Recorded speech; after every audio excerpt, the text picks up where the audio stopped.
Hey everyone, a big thank you for joining us at Ray's Reviews. We had another amazing weekend of football and scores, and we're going to get straight into it. Our first game of the weekend was Leicester City versus Arsenal. I actually tipped this for an Arsenal win. I thought it was going to be 1-0 to Arsenal. I thought it'd be close and they'd come away with the points. They definitely did come away with the points. The score was Leicester City 0, Arsenal 2. The first 78, 79 minutes, there was not a lot in it. Leicester had probably just as many chances as Arsenal, and substitutions was a game changer. Arteta, on around about the 80th minute, he put on Mikel Merino and he come up with the goods on the 81st minute and on the 87th minute. Arsenal were hoping to put pressure on Liverpool, get the gap at the top of the table within 4 points. They certainly done that, and in the end it was a deserved win. They put the ball in the back of the net twice, of which Leicester didn't. So finished Leicester 0, Arsenal 2, and that put them within 4 points of Liverpool. Our next game was a bit of a strange one. I actually predicted an Aston Villa win, 2-0, against Ipswich Town. The game actually finished Aston Villa 1, Ipswich Town 1. Also, Ipswich had a player sent off on the 40th minute. They actually opened the scoring against the run of play with Mr. Delap on the score sheet again. I've spoken about Delap. For me, the problem for Ipswich, if they get relegated this year, which it's looking likely, I believe he's going to sign for one of the Premier League teams to stay in the Prem. The only way they keep Delap is if they manage to stay in the Premier League, of which it's looking very slim at the moment. Also, Ollie Watkins got on the back of the score sheet on the 69th minute. An amazing free kick from Marcus Rashford from about 30 yards out. Crashed against the bar. Watkins was there to pick up the scraps. They were very, very unlucky, Aston Villa, not to go on and win the game. And it finished Villa 1, Ipswich 1. Our next game was Fulham versus Notts Forest. I did do a score prediction of Fulham 2, Forest 1, and I got that prediction right. I just feel like Fulham are probably one of the most underestimated teams at the moment, and they've been playing some amazing football. I spoke about them last week when I watched them at Man City and they lost 3-2. They probably should have won that game 6-3. But well done to Fulham. On the score sheet for Nottingham Forest was again Mr. Wood. He's having a phenomenal season. And for Fulham, it was Smith-Rowe and Bassey headed the winner on the 62nd minute. Again, a fantastic result for Fulham as they keep pushing on up the table. Our next game was Manchester City 4, Newcastle 0. This was a great game, a great sort of moment for Marmoush. He was playing for City for one of his first games. He scored a hat-trick on the 19th, 24th and 33rd minute. Is he going to be the next Egyptian king, the likes of Mohamed Salah? He looks like he's the real deal. He knows where the back of the net is. And I think for Manchester City and Pep Guardiola, it will be nice to see a player like Mamouche coming off and netting some goals for them.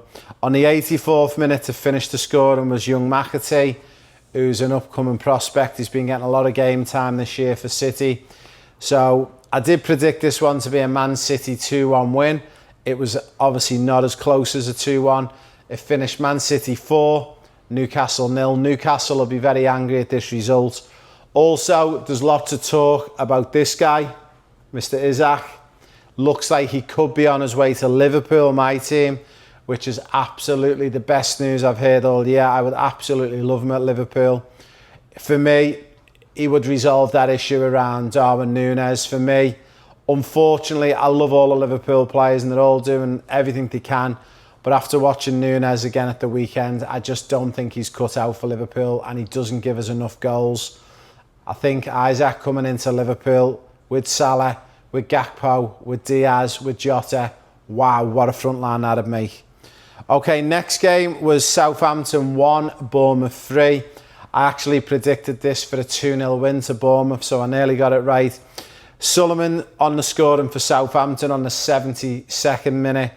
And we had Quattara, Christie and Tavernier for Bournemouth. Tavernier finishing off the game on the 83rd minute. Bournemouth, wow, what a season Bournemouth are having. Southampton, unfortunately, looks like it's straight back down to the Championship. The next game, and a little bit of a shock, was West Ham 0, Brentford's won. I actually did predict a 1-1 scoreline on this one. I didn't think Brentford's were going to have enough to get the win at West Ham, but they did. Scoring was open very, very early on, with Shade scoring on the 4th minute. And I'll be honest, there wasn't much to write home about for the rest of the game. But well done to Brentford, another important win for them, and it looks like they're going to have another season in the Premier League next year.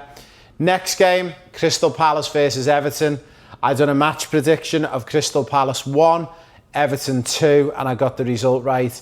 It was Crystal Palace 1, Everton 2. So on the 42nd minute, what a season he's been having over the past 7 or 8 games. Beto for Everton with a great goal. Mateta did score for Crystal Palace on the 47th minute. And then the winner was by Alcaraz for Everton on the 80th minute. What a bounce effect David Moyes is having. Next up for Everton is Manchester United, of which Everton are above Manchester United. And David Moyes, in my eyes, was not treated the best by Man United. I think they let him go far too early. They caved in with the pressure. I'm looking now at Manchester United, and they're probably wondering, if we would have kept David Moyes and left him for another year or two, where might we be now with David Moyes? And my belief is they could have had the next Alex Ferguson on the hands, but they chose to get rid of him too early, and I think they're regretting that, looking at Man United's position. Amarin, 8 losses, 4 wins in his first 12 games. Not good enough. Next game we had as well, which we missed, was Friday night. We had Brighton versus Chelsea. I actually predicted Brighton 1, Chelsea 2. I completely got that wrong. It finished Brighton 3, Chelsea 0, which was a little bit of a shock to me. Matoma, one of my favourite players of all time, coming out of Asia. What a player. And then Minter on the 38th and 63rd minute. I feel sorry for players like Carlton Palmer, who's in that Chelsea squad, probably one of the best players in the Premier League, one of the best players in the world, and he's having a few issues at Chelsea at the moment. For me, too many players, too many high-profile players, and I just don't think it's going to work for Chelsea, and unfortunately, it was a big loss for Chelsea, that one. Then moving on to Sunday, which was yesterday, we had, in our first game, of which I stayed up and covered if you were watching on the live, we had Liverpool 2, Wolves 1. I will admit, as a Liverpool fan, first half, Liverpool completely dominated. I'm not sure if it was a tactic or not, but Liverpool definitely backed off second half. They were under the pump a little bit. Wolves got one back through an amazing goal from Cunha, the Brazilian. Liverpool did score on the 15th and the 37th minute, with Diaz and Salah again scoring. It was a little bit of a nervy finish for Liverpool. I think they were quite relieved to get the win and to get one more game scratched away as they pursue that Premier League title, of which they haven't won in 4 seasons. I was at the game earlier in the season at Wolves versus Liverpool live at Molineux, and again, I think for me, Liverpool got away with that one as well. I will admit it. If that game would have finished a draw, you couldn't have argued. And I'll be honest with you, the game at Anfield yesterday, if that would have finished a draw, Liverpool fans could not have argued. I think just a little bit of nerves, a little bit of a knock-on effect from the derby against Everton a few days earlier, where we got run through the mill. And in my eyes, the refereeing and the VAR was shocking at Everton, and I think it definitely had a knock-on effect. Hopefully Liverpool now, they've got to rest until Thursday, and they play Aston Villa on Thursday morning, Australia time, which is Wednesday, England time. Hopefully they can get one more win under the belt and scratch off another game. Final game of the weekend, I had a prediction of Tottenham 2, Manchester United 2. It actually finished Tottenham Hotspur 1, Manchester United 0. So Manchester United, we spoke about it before, Amarin's been in charge for 12 games, 8 losses, 4 wins. For me, is that good enough? No, it's not good enough. If I was a Manchester United fan, alarm bells would be going off everywhere. This is just point blank, not good enough. Do you get rid of Amarin? Do you change the ownership? I'll be honest, guys, it's really hard. It's like a lucky dip where you put your hand, you don't know what you're going to pull out. I don't know what the answer is for Manchester United. I really, really don't know. I've heard a lot of rumours from inside the club. There's been a lot of issues prior to Amarin, which we're aware of, with the players and the captain Fernandes, and there's a lot of unrest internally, and there's a divided group within the squad. Amorim, being such a young coach, has he got the ability to come in and fix that? I don't know if he does or not, and he's probably looking now thinking, I should have stayed, finished the season with Sporting Lisbon, and then I should have made me move across to United in the summer, but we will see. So guys, that's me, over and out from Ray's Reviews. If we're having a little look at the table, we've got the latest table, and you can see at the bottom, Ipswich, Leicester, Southampton are locked in. Some of the big movers over the past couple of weeks is probably Everton, Brentford, Bournemouth, Fulham. They're all pushing on up the table. I would say, for me, West Ham, 16th, all the way up, are completely safe. They're not going to be relegated. I think it's between Wolves, Ipswich, Leicester and Southampton. And I think for Wolves, I think lucky for them, I think they've got enough to stay in. I think Ipswich, Leicester and Southampton are that poor. I think that'll be enough to keep Wolves up. People ask me how many points you need to stay up. I think this season, 33 points is enough to guarantee that you'll stay up. So I think if you can get to that magic 33, Wolves probably need to pick up 3 or 4 wins in the last 13 games, and that would be enough to keep them up. I think Ipswich, Leicester and Southampton are going to really, really struggle. If we look towards the top of the table, one of the big movers is Man City. They've been out the top 4 for many weeks after their dismal run they went on. But I think now the exciting thing for them is they're going to kick on. They'll make Champions League. They've cemented that spot already. Forest are dropping points. Arsenal, for me, I believe are still going to drop more points.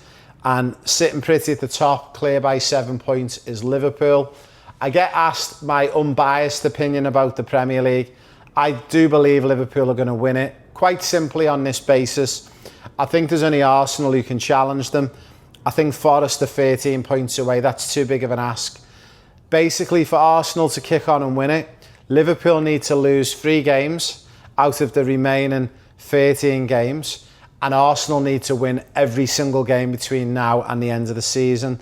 If you're looking at the fixtures and who Arsenal have got left, some of the games that they've got, Notts Forest play Arsenal on the 26th of February, which is on Wednesday week. They've got to play West Ham at home. That's going to be a tricky game. Also, Arsenal travel away to Man United. They also play Chelsea at home. And also, I think the big one is going to be when Arsenal visit Liverpool as well.